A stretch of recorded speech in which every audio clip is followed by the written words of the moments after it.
Alhamdulillahirabbil alamin, nahmaduhu wa nasta'inuhu wa nastaghfiruh wa na'udzu billahi min shururi anfusina wa min sayyiati a'malina. Asyhadu an la ilaha illallah wahdahu la syarika lah wa asyhadu anna Muhammadan 'abduhu wa rasuluh. Allahumma shalli ala Muhammadin wa ala alihi wa ashabihi wa man tabi'ahum bi ihsanin ila yaumiddin. Amma ba'du. Bismillahirrahmanirrahim wa rahimakumullah para jamaah Masjid Al-Furqan yang insyaallah dimuliakan Allah Subhanahu wa taala. Alhamdulillah, kita bersyukur dengan nikmat yang Allah berikan kepada kita semuanya, sehingga alhamdulillah malam hari ini malam akhir-akhir bulan Sya'ban dan awal-awal masuk di bulan Ramadan.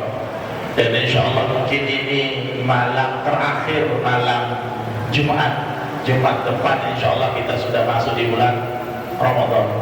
Maka ibadah billah rahimani wa rahimakumullah, ketika kita berada di malam-malam seperti ini, sebenarnya kita itu dakdikduk ya. Dakdikduknya apa? Apakah, pertanyaannya begitu, apakah kita bisa masuk bulan Ramadan, apakah tidak? Karena mepet-mepet gini malah bikin dakdikduk. Apakah kita bisa bertemu dengan bulan Ramadan ataukah tidak? Apakah kita bisa bersama dengan Ramadan apa tidak? Apakah nikmat hidayah, nikmat iman, nikmat taufik, nikmat Islam, nikmat sehat, nikmat kesempatan, nikmat rezeki, nikmat bisa ke masjid, nikmat baca Quran, nikmat sholat 5 waktu, itu masih kita dapatkan ya di bulan Ramadan? Maka seharusnya yang melekat pada pribadi seorang muslim itu kan doa. Ya muqallibal qulub, tsabbit qalbi ala dinik. Melekat pada dirinya doa itu. Ya Allah, mudah-mudahan saya ditetapkan dalam kondisi ini sampai di bulan Ramadan. Makanya Al-Hasan Al-Basri itu sangat takut sekali kalau dia melakukan satu dosa yang sebab dosa ini Allah mencabut nikmat yang 10 tadi itu. Nikmat hidayah, nikmat iman, nikmat Islam, nikmat taufik, nikmat Quran, nikmat sholat, nikmat ngaji, nikmat-nikmat yang lain. Bayangkan kalau satu dosa yang kita lakukan, kemudian Allah tukar dosa itu menjadi asbab hilangnya nikmat itu, kita bertemu dengan bulan Ramadan dalam kondisi yang tidak baik. Nauzubillah. Bagaimana rahimakumullah, kita akan mengkaji malam hari ini insyaallah sesuai dengan tema yang dibahas, itu sesuai dengan tema yang sudah ada yang kita lihat dan kita baca, yaitu waktu kita cuma sebentar. Kalau misalnya pengajian itu cuma maghrib ke isya, penceramah kayak saya itu lagi mikir gimana caranya menyampaikan materi banyak jadi pendek terus paham. Sama dengan bulan Ramadan, bagaimana caranya waktu 29 hari atau waktu 30 hari itu bisa betul-betul maksimal. Itu yang perlu kita pikirkan. Maka insyaallah saya akan mencoba dalam waktu 40 menit mungkin kita coba mengkaji satu pembahasan bahwa bagaimana Ramadan tahun ini itu beda dengan Ramadan tahun yang lalu. Karena ketika jujur saja, ketika kita masuk Ramadan, yang sangat berkesan itu bukan ibadah. Kadang-kadang yang berkesan itu pasarnya, yang berkesan itu adalah buka puasanya, dan yang paling parah itu tiga. Yang berkesan itu adalah tontonannya.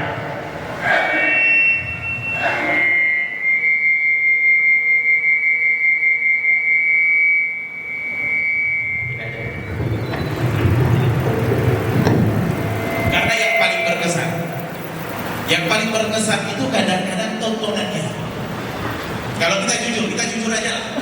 Sebenarnya Ramadan tahun dulu sampai Ramadan tahun ini, sebenarnya yang paling berkesan itu apanya?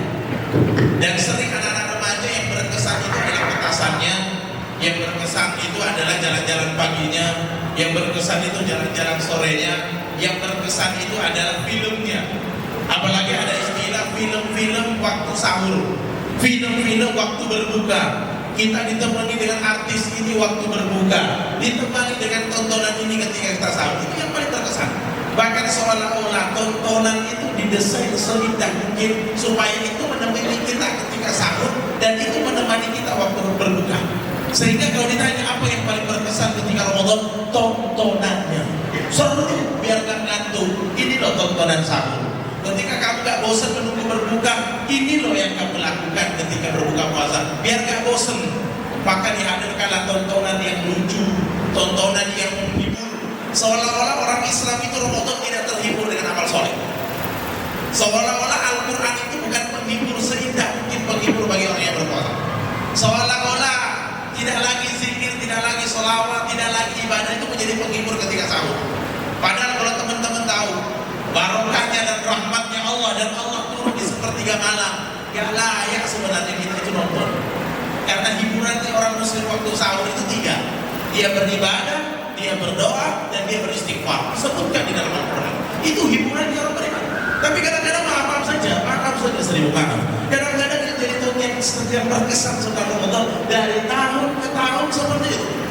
Kenapa kita tidak membuat satu manajemen baru sebagaimana daurah kita pada malam hari, yaitu manajemen muslim di bulan Ramadan.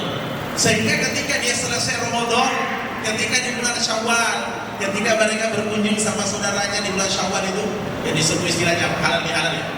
Yang penting jangan halal semua, yang haram menjadi halal. Ya, intinya halal bihalal.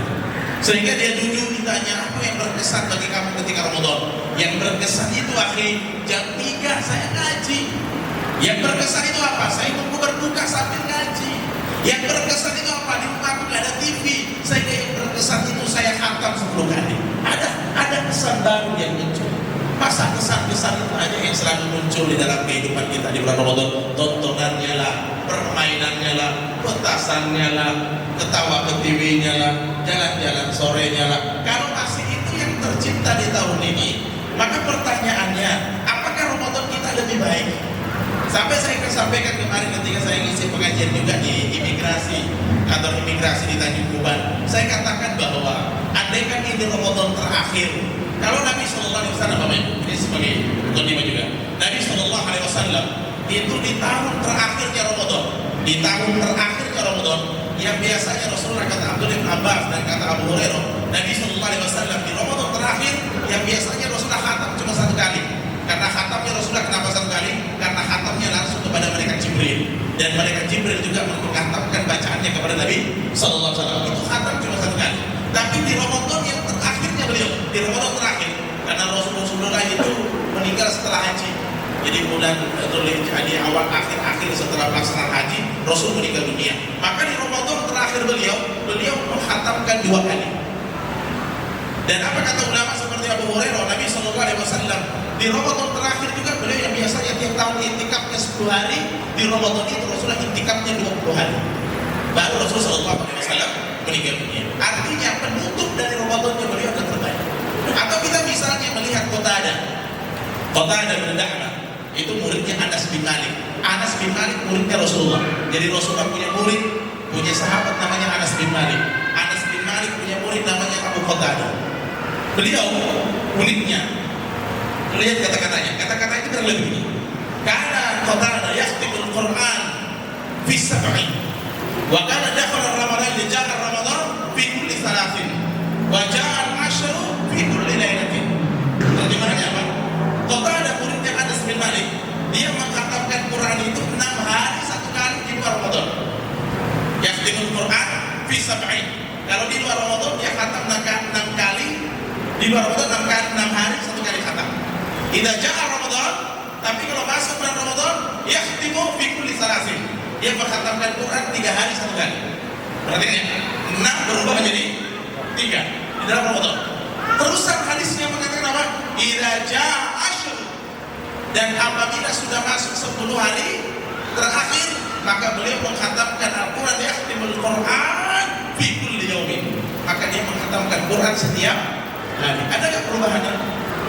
Cukuplah sebenarnya satu hadis ini yang sahih disebutkan oleh Syekh Al-Nubala, mengatakan bahwa bagaimana para tabi'in, dan dia tabi'in murid daripada sahabat Nabi, di luar Ramadan 6 hari 1 kali, masuk di Ramadan awal 3 hari 1 kali, masuk di 10 hari terakhir 1 hari 1 kali. Ada perubahan yang naik. Lalu Ramadan kita yang menjadi maaf yang kadang-kadang menjadi kebanggaan, budaya yang menjadi kebanggaan, tapi kebanggaan kurang benar. Wah, kalau musola saya sih Ustaz, kalau 10 hari terakhir softnya udah maju Ustaz. Kalau satu Ramadan penuh Ustaz, Ramadan 1 sampai Ramadan 10 penuh, nanti Ramadan 20 sampai Ramadan 30 separuh, nanti 10 terakhir sepi Ustaz. Oh bahagia. Itu kan sebenarnya menyelisih apa yang menjadi kebiasaannya para ulama. Akan Allah. Kita coba malam ini dalam waktu yang singkat, saya coba yang mengatakan bahwa bisakah Ramadan itu diistimewakan dalam waktu yang sangat singkat. Jadi sebenarnya 11 bulan dari bulan Syawal, Dzulqa'dah, Dzulhijjah, Muharram, Rajab dan sampai ke bulan Sya'ban, 11 bulan Allah kita memperlakukan hidup kita ini setiap hari berdosa, bermaksiat, dan Allah menjadikan kita 1 bulan itu untuk melakukan taubat.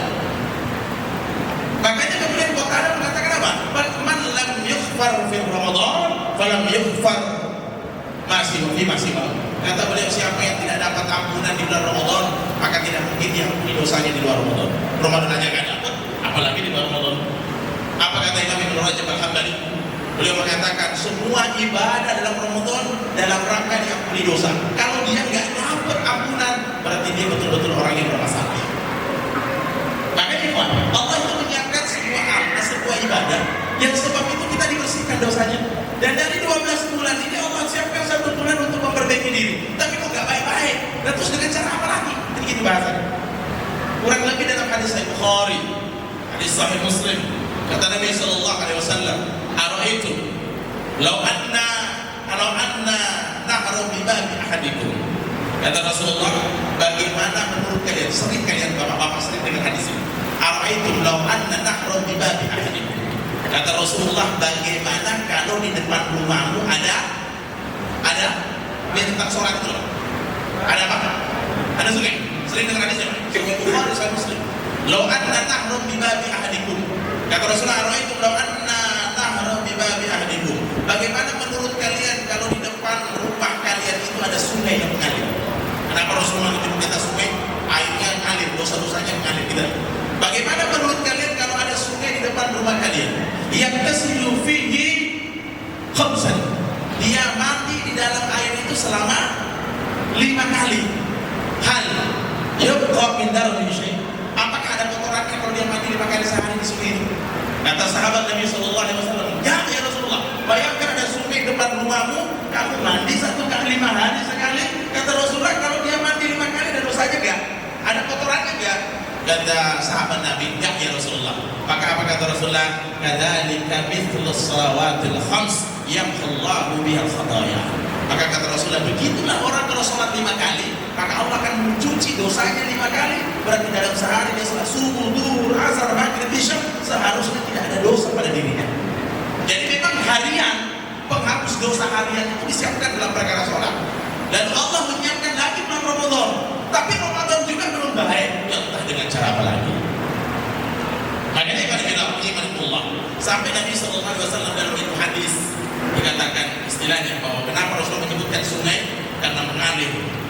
Lebih bagus mandi di air mengalir daripada air tenang. Kan itu disebutkan di depan pintu rumah, artinya jarak antara pintu rumah langsung sungai, tidak sempat kena debu langsung mandi, langsung balik ke rumahnya. Dan itu dilakukan sebanyak 5 kali, tidak mungkin ada kotoran. Maka begitulah sifatnya sholat, tidak mungkin menghadirkan dosa bagi orang yang mengerjakan sholat subuh, zuhur, asar, maghrib dan isya. Lalu Allah menyiapkan juga Ramadan gitu. Tetapi yang sangat-sangat kita sayangkan Bapak Ibu, dan mungkin malam ini kita malah merenunglah, bukan saya marahin ya. Kalau saya kemarin isi pengajian di masjid di imigrasi, kantor imigrasi Tanjung Uban, sampai ada bapak bilang, Ustaz Ibrahim kayak marah nyampein materinya. Bukan Pak, gemes Pak, bukan marah, gemes. Karena kita kayaknya kurang menghargai Pak, kurang menghargai Ramadan. Mungkin ada pepatah Arab mengatakan kurang lebih terjemahannya begini. Mungkin karena kita sudah selalu sering ketemu Ramadan, kita sudah terlalu sering, jadi menjadi hal biasa. Jadi Ramadan kita kan sudah ada 20 kali, 30 kali, 40 kali, 50 kali. Apalagi zaman sekarang bertemu Ramadan itu kan terasa cepat ini. Baru kemarin Ramadan, sekarang Ramadan. Jadi seolah-olah sudah gak berkesan. Makanya ada ulama mengatakan orang yang umroh pertama kali akan terasa terkesan. Umroh keduanya, umroh ketiganya, umroh keempatnya, umroh kelimanya, umroh keenamnya sudah kurang berkesan lagi. Karena sudah saking seringnya. Mungkin Ramadan kita menganggap begitu, karena sudah terlalu sering jadi tidak spesial lagi. Makanya kepada bilang rahimahullah, Ramadan itu adalah tempat bulan hari Allah turunkan Al-Quran, Allah menjadikan malam Lailatul Qadar itu adalah di hari-hari bulan Ramadan. Maka insya Allah dalam waktu yang singkat saya coba menyebutkan 5 poin manajemen Ramadan. Manajemen Ramadan ada 5 kemarin di Masjid Al-Amin saya sudah sebutkan 2, tapi saya ulang sedikit karena ada yang tertinggal. Pas pulang di depan saya botolnya juga 5. Materi sudah diketahui sama panitia. Sudah ada SKP semua pakai jualan. Ada berapa tadi? 5. Saya sebutkan 5 dalam waktu yang singkat. Yang pertama, kita mau berhasil Ramadan. Kalau teman-teman mau berhasil Ramadan, mau menciptakan Ramadan tahun ini lebih baik, maka lakukan 5 hal. Wallahi insya Allah kalau teman-teman melakukan 5 hal ini, insya Allah Ramadan kita lebih baik lah, lebih terasa, lebih kita selesai melakukan itu nikmat. Apa 5 hal itu? Mungkin agak-agak keras atau agak-agak padat materinya, tapi mudah-mudahan kita paham. Yang pertama, poin pertama, kalau kita mau berhasil di bulan Ramadan, nomor 1, masuk di bulan Ramadan adalah ketika dia bertemu dengan bulan Ramadan, dia tidak melakukan perbuatan syirik, tidak melakukan perbuatan bid'ah, tidak melakukan dosa besar. Itu nomor 1. Saya ambillah 1 dari kata 3 ini. Nomor 1, kalau kita mau berhasil Ramadan, jangan pernah melakukan dosa besar. Kalau dosa kecil itu kan menempel otomatis, dan itu bisa hilang secara otomatis juga. Karena kalau dosa kecil agak enak, kita berwudu, gugur dosa kecil. Kita jalan ke masjid, kaki kita menghapuskan dosa kecil. Kita bersalaman sama orang, gugur dosanya, kan kata Nabi SAW. Jadi penggugur dosa kecil banyaklah. Kita sholat, insya Allah gugur dosa kecil. Kita saling berkunjung, insya Allah gugur dosa kecil. Banyak penggugur dosa kecil. Ya, tapi dosa besar itu tidak akan gugur kecuali tobat. Maka kalau teman-teman mengatakan, Ustaz, bagaimana poin pertama supaya berhasil Ramadan? Tinggalkan dosa besar. Masuk Ramadan, jangan bikin dosa besar. Yang mana dosa besar? Kalau teman-teman buka buku yang judulnya Al-Kabair yang ditulis oleh Imam Al-Dhahabi, mazhab besar dari Imam Syafi'i, Imam Al-Dhahabi menulis 76 dosa besar. Kalau saya nggak mungkin sebutkan semua. Tapi kalau masuk bulan Ramadan, tinggalkan semua dosa-dosa besar. Jangan berzina, jangan minum khamar, jangan berjudi, jangan ribut suami istri, jangan ghibah, jangan gosip, jangan korupsi, jangan nipu. Itu aja udah berat, iya berat itu saja. Masuk Ramadan, lepaskan dirimu dengan dosa besar. Jangan lihat aurat orang, jangan sibukkan dengan tontonan yang bisa mendatangkan dosa besar. Jangan judi, jangan game online yang ada maksiatnya. Judi online, pinjol, ribawi. Dosa besar yang paling besar 2, syirik, dan yang kedua meninggalkan sholat. Maka kalau orang sudah masuk Ramadan, ada sholat yang ditinggalkan tanpa uzur, maka sudah masuk dan terjebak kepada dosa yang paling besar. Kata Imam Ibnu Qayyim, tidak ada dosa yang paling besar dari semua dosa ini setelah syirik adalah dosa meninggalkan sholat. Sampai Imam Ibnu Qayyim mengatakan kalau ditimbang dosa zina, dosa syirik, dosa khamr, ditimbang dengan dosa tidak sholat, lebih besar dosa yang tidak sholat. Makanya kalau teman-teman masuk Ramadan, buat peta tuh, suruh suaminya nulis contoh-contoh dosa besar. 1, tidak sholat. 2, bersentuhan lagi perempuan. Jangan di Ramadan. Pacaran di bulan Ramadan, jangan Pak. Itu Ramadan pada waktu terasyik, jalan-jalan sore berduaan, boncengan. Yang ketiga, jangan gosip, jangan ghibah itu dosa besar Pak. Jangan bohong itu dosa besar Pak. Jangan fitnah orang, dosa besar Pak. Makanya ada tradisi masyarakat kita, walaupun itu tidak ada dalilnya ya, bersalam-salaman, bermaaf-maafan masuk ke bulan Ramadan. Secara zahir bagus, tetapi seharusnya maaf-maafan itu tidak selalu di awal Ramadan. Kapanpun bikin salah ya maaf-maafan gitu. Tetapi itu satu hal yang menunjukkan bahwa jangan membawa dosa besar masuk ke Ramadan. Maka kalau kita masuk Ramadan, putuskan dengan zina, putus dengan khamr, putus dengan judi, putus dengan lawan jenis, putus dengan bersentuhan lawan jenis. Tidak ghibah, tidak gosip, tidak judi, tidak riba. Itu baru berhasil bulan Ramadan. Makanya kemudian di dalam satu hadis yang sampai itu begini kan, as-salawatul khamsu wal jum'ah ila jum'ah wal ramadan ila ramadan kaffiratun lima bainahunna idza istanabil kaba'ir. Kata Rasulullah, salat 5 waktu ke salat 5 waktu, dari Jumat ke Jumat, dari Ramadan ke Ramadan, itu diampuni semua dosa-dosanya selama dia menjauhi dosa-dosa besar. Jadi Bapak itu akan berhasil Ramadan tahun ini 2006 sampai Bapak tidak mati, masih ada umur panjang. Tapi Ramadan tahun 2027 semua dosa Bapak itu diampuni asalkan Ramadan tahun ini tidak ada dosa besar. Tertentu sampai Ramadan tahun 2027 tidak ada dosa besar. Hidup Bapak happy, tidak ada dosa. Tapi persoalannya ternyata kalau dibuka buku yang judulnya Dosa Besar Imam Az-Zahabi itu ada 76 kalau nggak salah. Ternyata banyak dosa besar dia. Banyak dosa besar. Ternyata banyak dosa besar. Ya maaf saja kita fitnah orang, curang, korupsi, mengambil harta orang, mencuri, nipu, semua dosa besar. Lalu kalau kita mau bebas dari situ, ya rada-rada berat memang. Akhirnya kita mengatakan kalau begitu tidak ada peluang bagi saya untuk melakukan dosa besar di bulan Ramadan. Jawabannya iya. Berarti saya masuk Ramadan ini sama sekali saya nggak boleh bikin dosa besar? Iya, itu jawabannya. Kalau ada, ya jangan kamu mengharapkan Ramadan mengatakan, oh Ramadan saya tahun ini masuk bagus, Ustaz. 30 hari lancar. Iya, tapi nol pahalanya.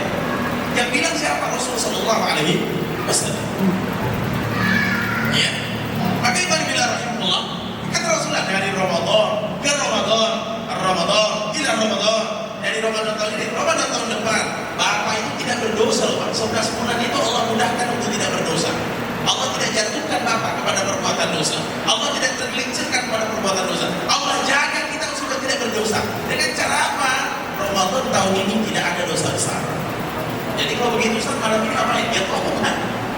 Yang masih berurusan dengan zina, berurusan dengan minum khamr, dengan judi, dengan riba, mencuri, nipu, korupsi, macam-macam, udah tinggalkan lagi. Kalau mau Ramadannya berhasil, kalau enggak ya itu terserah kepada. Itu nomor berapa? Nomor 1. Makanya kalau puasa sholat itu ada air sungai di depan untuk mandi mensucikan kita, maka apa kata ulama, sesungguhnya Ramadan itu pintu taubat yang paling baik. Ramadan itu pintu taubat paling baik. Makanya bapak-bapak, kalau bapak-bapak baca hadis, kan ada hadis yang gini kan, man shoma Ramadan imanan wa ihtisaban ghufira lahu ma taqaddama min dhanbi. Siapa yang puasa Ramadan karena Allah, karena iman dan mengharapkan pahala, diampuni dosa-dosanya. Kata ulama, dosa-dosamu diampuni, tapi dosa besar ini menjadi penghalang. Siapa yang sholat tarawih, man shoma Ramadan, siapa yang sholat tarawih karena iman dan mengharapkan pahala, ghufira lahu ma taqaddama min dhanbi, diampuni dosa-dosanya. Tapi kata ulama, ini pun kalau kamu tinggalkan dosa-dosa besar.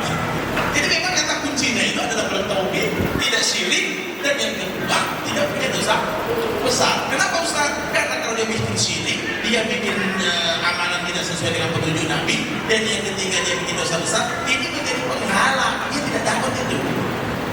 Jadi Bapak jangan terlalu pede juga. Ada orang bilang, Ustaz, ternyata masuk surga gampang. Dia menyingkirkan duri di jalan sudah masuk surga. Iya betul. Tapi syaratnya banyak. Kamu harus bertauhid, kamu harus sholat. Bagaimana duri aja bisa pindahin lah sholat? Ya, nggak bisa. Orang masuk surga banyak jalan, tapi pondasinya itu bertauhid, pondasinya tidak bikin dosa besar. Itu pondasi. Sekarang yang kedua, bagaimana jam itu? Kecepatan jamnya. Satu poin. Poin yang kedua. Apa poin yang kedua, Bapak Ibu? Poin kedua masuk di bulan Ramadan. Saya sudah singgung juga di usia alami. Saya percepat saja. Poin yang kedua adalah berdoa. Di bulan Ramadan tidak ada amalan yang Bapak perbanyak kecuali baca Quran, sedekah. Yang ketiga adalah berdoa. Bahkan doa itu diajarkan langsung dari Nabi Sallallahu Alaihi Wasallam, adalah doa minta ampunan. Makanya Aisyah istri Nabi, dia bertanya kepada suaminya, yaitu kepada Rasulullah Sallallahu Alaihi Wasallam. Dia mengatakan, ya Rasulullah, bagaimana pendapat bagaimana pendapatmu kalau saya mengetahui bahwa malam ini adalah malam Lailatul Qadar, apa yang saya baca? Jadi ini disunahkan dibaca 10 hari terakhir. Dia mengatakan, ya Rasulullah, apa yang saya baca ketika masuk 10 hari terakhir? Maka Nabi Sallallahu Alaihi Wasallam dia mengatakan, wahai Aisyah, katakanlah atau ucapkanlah atau berdoalah Allahumma inni as'alukal afwa. Allahumma inni as'alukal afwa tuhibbul afwa fa'fu anni. Apa artinya? Ya Allah, sesungguhnya Engkau adalah maha pemaaf. Tuhibbul afwa, kamu mencintai pemberian maaf. Fa'fu anni, maka ampuni saya. Kata ulama, apa bedanya fa'fu anni sama fa'firli? Fa'fu anni sama Allahumma gfirli. Apa bedanya fa'fu anni sama ghafar? Artinya pengampunan. Kalau fa'fu anni kata ulama, maka terjemahan bahasa Arabnya itu fa'fu anni, ya Allah ampunilah dosaku sampai bekas-bekasnya pun hilang. Kalau Allahumma gfir, ya Allah ampuni dosaku, itu dosanya diampuni tapi bekasnya masih ada. Jadi kalau dia pernah berzina, ketahuan dia pernah berzina tapi dosa zinanya hilang. Kalau tuhibbul afwa fa'fu anni, ya Allah kamu cinta dengan maaf, maka maafkan aku. Maka kata ulama, kalau digabungkan di 10 hari terakhir berarti dia tidak meninggalkan bekas. Jadi kalau seandainya dia pernah berzina, catatan zinanya hilang, dosanya hilang. Karena orang diampuni itu dua keadaan. Ada yang diampuni dosanya tapi catatannya ada. Catatannya ada. Kalau pemutihan pajak itu yang mana ya? Yang kedua ya, fa'fu anni gitu ya. Jadi kalau diampuni dosanya, ada orang itu diampuni dosanya, dosa zinanya diampuni karena dia tobat, diampuni dosanya. Tapi catatannya pernah hari ini, tanggal ini, di penginapan ini, perempuannya ini, kamu berzina, nampak catatannya dan tidak hilang. Kalau bulan Ramadan, fa'fu anni, ya Allah ampuni saya. Kata ulama seperti dijelaskan oleh Imam Ibnu Taimiyah, itu artinya adalah diampuni dosa-dosanya dan dicoret bekasnya. Sampai ada ulama mengatakan betapa bangga orang yang diampuni oleh Allah di bulan Ramadan di 10 hari terakhir itu, karena dosanya diampuni dan catatannya juga hilang. Maka perbanyaklah doa apa tadi? Allahumma inni as'alukal afwa innaka tuhibbul afwa fa'fu anni. Ampunilah saya, berikanlah maaf kepada saya. Ini nomor 2. Sekarang nomor 3, saya cepat ini. Nomor 3 Bapak Ibu yang dimuliakan Allah Rabbul Alamin. Nomor ketiga adalah manajemen waktu. Manajemen waktu ini poinnya banyak. Jadi karena di sini ada orang tulis, nanti lihat aja. Jadi pertama adalah meninggalkan dosa besar. Poin 1 tadi. Poin kedua tadi namanya berdoa. Jadi bulan Ramadan manfaatkan untuk berdoa. Yang ketiga adalah manajemen waktu. Jadi seorang muslim itu dia harus ada manajemen waktunya. Dan ternyata kalau saya mempelajari semua buku-buku ulama salaf tentang Ramadan, ternyata perbedaan mereka sama kita itu sebenarnya poinnya cuma satu perbedaannya. Perbedaan poinnya itu kita tidak punya manajemen waktu. Tidak ada manajemen, nggak ada aturan kita ini mau ngapain. Kalau orang umroh 10 hari, yang pernah umroh, bapak-bapak wajah-wajahnya pernah umroh, itu biasanya dikasih schedule, dikasih itinerary, dikasih kegiatan, dikasih jadwal. Ini hari pertama kita begini, hari kedua begini, hari ketiga begini, hari keempat begini, hari kelima begini, hari ke-8 begini, hari ke-9 begini, 10 balik kampung. Kenapa diberikan jadwal seperti itu? Kenapa dipadati kegiatannya seperti itu? Jawabannya karena waktu umroh kita cuma 10 hari. Kalau tidak dikasih jadwal, bisa-bisa tidak terasa. Tiba-tiba udah 10 hari balik ke tanah air, sedangkan waktunya belum ngapain. Jadi kalau kita umroh Pak, 1 hari kita umroh, hari kedua kita keliling Mekah, hari ketiga kita ke Taif, hari keempat kita begini, hari kelima kita begini, hari ke-9 pulang. Kenapa orang yang berangkat umroh diberikan catatan-catatan seperti itu? Jawabannya adalah bagaimana waktu yang hanya 10 hari bisa semua dia dapatkan. Pertanyaan saya begini Bapak Ibu, bagaimana mungkin kita bisa memanfaatkan bulan Ramadan sedangkan kita tidak punya kegiatan itu? Yang ada jadwalnya di mana-mana Pak. Jadwal kultum, jadwal kulsum, jadwal turunin takjil, apa lagi? Itu aja.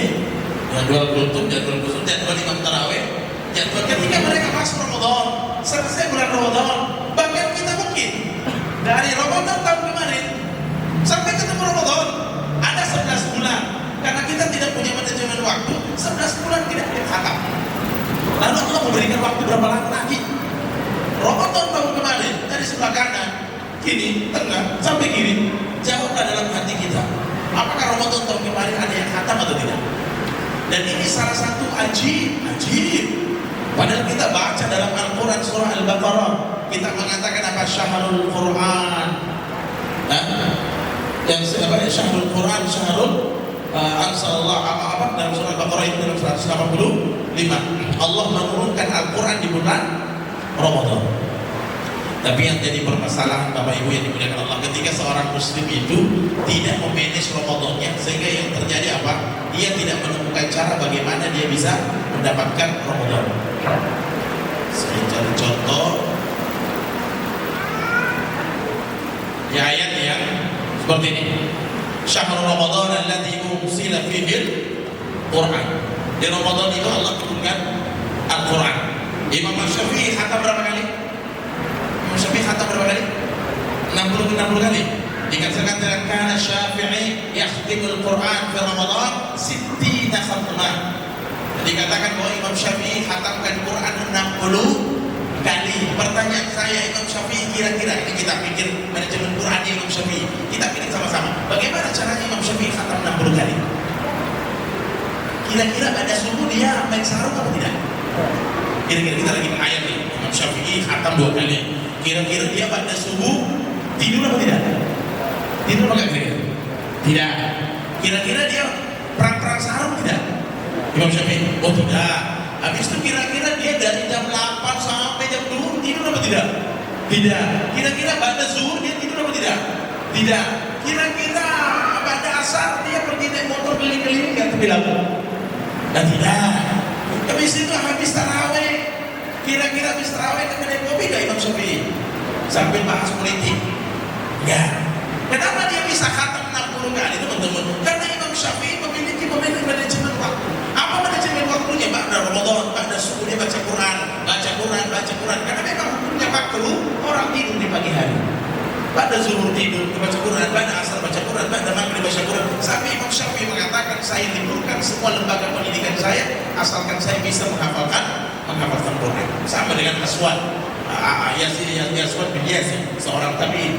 Beliau mengkhatamkan Quran, karena Aswad yakhtimul Quran fi kulli lailatain. Dia mengkhatamkan Quran setiap 2 malam satu kali. Kalau kita berapa? Saya tidak banyak-banyak lah coba. Kita ini sebenarnya cukup baca Quran, khatam Quran itu selama Ramadan 1 kali saja. 1 kali saja. Berapa Ustaz? Caranya begini. Biasanya Al-Quran Arab itu, Al-Quran yang sebanyak di masyarakat, itu 1 juznya pasti 10 sampai 10 lembar. Mungkin 10 lembar. Pak, hitung ya. 2 lembar pada subuh, 2 lembar sebelum zuhur. Jadi sebelum zuhur udah baca 2 lembar. Jadi pegawai-pegawai negeri tanya sama pemimpinnya, boleh nggak saya baca Quran? Ya karena dia di bawah pimpinan yang bekerja itu wajib, maka dia harus bertanya kalau dia PNS.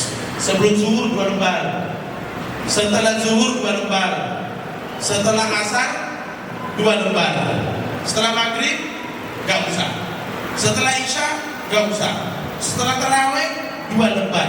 Berapa lembar semuanya? 10. Berarti berapa juz? 1. Kalau itu diistiqomahkan, berarti Ramadan 30 hari, berarti berapa juz? 30 juz. Berarti berapa kali khatam? Selesai, alhamdulillah. Lalu dia mengatakan, Ustaz, Masya Allah Ustaz, saya udah Ramadan berpuluh-puluh kali, belum pernah khatam saya Ustaz. Padahal Allah tidak minta banyak ikhwan. Antum bukankah Allah memberikan pahala? Hanya alif lam mim. Alifnya 10 pahala, lamnya 10 pahala, mimnya 10 pahala. Bagaimana 2 rakaat sebelum subuh? Sebelum subuh ada nggak? Tidak itu sebelum subuhnya. Sebelum subuh biasanya kita sibuk makan. Anggaplah tidak menghafal, anggaplah tidak. Sebelum subuh, setelah subuh 2. Sebelum zuhur 2, setelah zuhur 2, setelah asar 2, setelah tarawih 2. Baca Quran kalau 2 lembar kemungkinan sekitar 10 menit atau mungkin 15 menit. Berarti kita sudah hari ini 1 juz. Gak usah langsung banyak, kita kadang-kadang lebay. Hari pertama 10 juz, hari kedua hilang. Gak usah lebay. 1 juz. Makanya manajemen yang kita ubah. Jadi manajemen waktu itu yang pertama adalah manajemen kita membaca Quran. Berhasil baca Quran Pak, berhasil Ramadan. Bayangkan Nabi SAW itu mengkhatamkan Qurannya dengan Jibril di bulan Ramadan. menurunkan Al-Quran di bulan Ramadan. Para ulama-ulama dulu meninggalkan pekerjaannya demi untuk Ramadan. Bahkan Al-Quran itu sebenarnya nggak boleh khatam setiap hari, nggak boleh, dilarang. Tapi khusus bulan Ramadan menjadi diperbolehkan karena saking istimewanya mengkhatamkan Quran di bulan Ramadan. Itu poin. Makanya Bapak Ibu, kalau kita melihat sahabat-sahabat Nabi, ulama-ulama seperti yang kita gadang-gadangkan, kita ini madzhab Syafi'i, maka jawabannya kalau kita bermadzhab Syafi'i, maka lihat bagaimana keteguhan beliau bisa menghatamkan 60 kali. Kalau dia khatam 60 kali, kalau kita pikir-pikir berarti kan nggak ada santai, nggak ada habis berbuka puasa, duduk di teras, ngerokok, scroll, nanti tuh habis sahur, buka nunggu azan, scroll.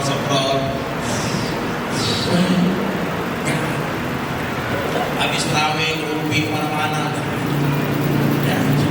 Makanya kalau Bapak Ibu tidak mulai dari sekarang manajemen Ramadan, tidak manajemen Al-Quran, pakai dengan apa manajemen yang kedua? Yang kedua sekarang, yang tadi manajemen Quran, sekarang manajemen yang kedua, yang wajib Bapak harus penuhi kalau Ramadan ini mau berhasil. Apa itu? Manajemen sholat 5 waktu. Siapa yang mau berhasil di bulan Ramadan? Yang harus dia targetkan adalah jangan sampai dia meninggalkan sholat 1 kali. 1 kali jangan. Bahkan laki-laki, saya kemarin sampaikan di kantor imigrasi, bahkan laki-laki yang targetkan Ramadan 30 hari itu jangan pernah masbuk selama sholat 5 waktu. Ada peristiwanya, ada. Nabi SAW dalam Sahihnya Imam At-Tirmidzi disahihkan dihasankan oleh Syekh Al-Albani. Hadisnya hasan, sebagian orang mengatakan hadisnya sahih. Man shalla lillahi fi jama'atin 40 yawman yudriku takbiratal ula ma'al imam kutiba lahu bara'atu minan nar wa bara'atu minan nifaq. Hadisnya sahih. Kata Rasulullah, siapa yang sholat 40 hari ikut berjamaah, ikut takbir imam 40 hari, setelah berhasil 40 hari, maka bara'atu minan nar wa bara'atu minan nifaq. Maka Allah akan menjauhkan dia dari azab neraka dan Allah cabut dari hatinya azab apa? Sifat kemunafikan. Jadi kalau Ramadan berapa Ustaz? Baru 30 hari. Syawalnya 10 hari. Makanya Mas, saya pribadi, Ramadan itu seharusnya adalah ajang latihan duduk di masjid sebelum azan. Kalau Bapak berhasil, Ramadan berhasil. Ini Ramadan tidak Ramadan sholatnya sama Pak. Makanya sering saya bilang begini Pak. Saya kemarin mungkin banyak orang tersinggung di kantor-kantor pemerintahan yang saya kunjungi minggu-minggu ini. Saya katakan apa? Kita ini Ramadan yang berubah jadwal makan sama jadwal tidur itu toh. Bapak-bapak mau tersinggung. Ramadan ini yang berubah itu cuma jadwal makan sama jadwal tidur. Yang biasanya makan pagi jadi makan sahur. Yang biasanya makan siang berubah jadi malam. Yang biasanya tidurnya sekian menjadi tidurnya sekian. 2 itu toh yang berubah. Kalau cuma sekedar berubah makan dan berubah tidur, maka jangan harapkan pahala. Karena yang berubah bukan cuma jam makannya sama jam tidurnya. Tidak ada ibadahnya berubah, sholatnya tidak berubah, akhlaknya tidak berubah, pribadinya tidak berubah, tahajudnya tidak berubah. Dan Ramadan bawa apa? Bahkan Nabi itu sampai membuat sebuah perumpamaan indah. Apabila kamu sedang puasa, ada orang yang mengajak kamu berkelahi. Dia bikin emosi, bikin berkelahi, wajah nantang. Rasulullah mengatakan, maaf, ada shaim, saya sedang puasa. Dari hadis ini kita menemukan satu ilmu. Berarti orang puasa itu berubah karakternya. Berarti semua kejelekan itu seharusnya berubah dengan satu prinsip, saya sedang puasa. Sama dengan orang umroh. Orang umroh Pak, kalau dia sudah berniat, dia pakai kain ihram, itu kan dilarang apa-ngapain Pak. Sampai duit jatuhnya nggak boleh dipungut. Orang umroh kalau dia sudah pakai kain ihram, dia sudah mengatakan labbaik Allahumma umrah, saya berniat untuk umrah. Ketemu dompet jatuh, boleh diambil aja Pak. Mungkin kalau teman-teman yang isinya dulu kan, sedikit biarlah, mau banyak ambillah. Dia menahan, dia berubah. Ramadan itu dia punya perubahan. Makanya Nabi mengatakan kalau ada yang mengajak berkelahi, ada yang bikin emosional, ada yang ngajak berantem, jawab, ada shaim, saya sedang puasa. Artinya kata saya sedang puasa, cukup itu menjadi ilmu bagi kita bahwa pribadi orang berpuasa itu berubah. Dan cukup itu menjadi tameng bahwa saya tidak mau ngapa-ngapain karena saya sedang puasa. Tapi saya sering Jadi kalau teman-teman mau perang-perang sarung, saya puasa. Mau whatsappan perempuan, saya puasa. Mau bersentuhan laki perempuan, saya puasa. Mau mencuri Ramadan, saya puasa. Mau bikin emosional, saya puasa. Mau korupsi, saya puasa. Mau disogok, Bang Ramadan, nantilah pas Ramadan baru kita atur. Enak gitu. Jadi Ramadan itu dulu. Jadi kalau ada yang suap-suap, ya biasanya Ramadan ya udah nggak usah lah. Tapi berubah bukan suap, buka uang iftar bunyinya. Atau bilang afan gila di puasa. Jadi ada yang berubah. Maaf saja, kita ini kadang-kadang berubah makannya sama tidurnya itu. Makanya target manajemen yang kedua adalah manajemen Al-Quran yang harus selesai. Yang kedua dia betul-betul membuat manajemen sholat saya selama Ramadan tidak mau nasbuk, harus ikut imam. Lebih-lebih lagi saya hadir di masjid sebelum azan 30 hari, 10 harinya bulan Syawal. Kalau Bapak bisa keren, makanya Pak saya sarankan satu, manajemen ya, satu, sahurnya mepet subuh supaya selesai makan sahur, gosok gigi, pakai parfum, berangkat ke masjid. Jangan diselingi tidur, bahaya. Orang Indonesia ini kalau sudah kenyang tidur selesai. Lain cerita Pak, bangun jam 8. Yang kedua, manajemen yang kedua Bapak, kalau Bapak sudah mau sholat zuhur, berangkat 2 rakaat sebelum zuhur, 4 rakaat sebelum zuhur, baru sholat zuhur. Mau asar, Bapak datang, mau maghrib datang. Kalau perlu memang maghrib itu karena bagusnya. Ada tanya, Ustaz, bagus mana maghrib itu buka puasa di masjid atau buka puasa di rumah? Jawabannya, buka puasa di rumah lebih bagus. Kalau dari sisi afdolnya bagus di rumah dengan beberapa hal. Sebab yang pertama kita bisa buka puasa dengan anak, dengan keluarga. Yang kedua, bukaan puasa betul-betul dijamin halal. Itu lebih baik. Tetapi kalau bisa ternyata buka puasa di masjid itu kan opsi bagi suami-suami yang tersakiti. Suami-suami yang tersakiti mungkin, atau suami-suami yang istrinya lagi haid, lagi nggak mau diganggu, atau mungkin suami-suami yang bikin masalah nggak disiapin, udahlah solusinya di masjid. Itu aja. Tapi targetnya tadi jangan terlalu azan dan iqomah jangan dicepetin Pak. Kalau azan habis azan, iqomah maghribnya kasihlah jeda. Kasihan orang yang baru berdoa ikut yang lari, karena dia punya target. Saya harus sok pertama ikut takbir imam. Isya juga begitu. Maka manajemennya jangan terlalu sering buka puasa bersama. Karena buka puasa bersama itu salah satu yang dikacaukan itu adalah sholat maghrib berjamaahnya pulang nggak ngejar waktu isya lagi. Karena kelamaan makannya, kelamaan ngobrolnya, masa lalunya dicerita semuanya. Akhirnya apa yang terjadi? Isyanya pun tidak berjamaah, kacau lagi. Manajemen yang ketiga. Jadi yang pertama adalah manajemen sholatnya, yang pertama adalah manajemen Al-Qurannya, yang kedua adalah manajemen sholatnya, yang ketiga adalah manajemen amal-amal sunnahnya. Teman-teman yang dimuliakan Allah, memang manajemen sedekahnya. Hadis Nabi SAW dari sahabat Abdullah bin Mas'ud. Nabi SAW mengatakan, beliau mengatakan bahwa karena Nabi SAW ajwadun nas wa ajwadu ma yakunu fi Ramadan. Nabi SAW itu manusia yang paling dermawan dan lebih dermawan lagi ketika masuk bulan Ramadan. Maka sekarang buat manajemen harta. Jadi manajemen puasa, manajemen sholat, yang ketiga adalah manajemen harta. Jadikan hartamu sekian banyak keluarkan di bulan Ramadan. Jangan kita terbalik.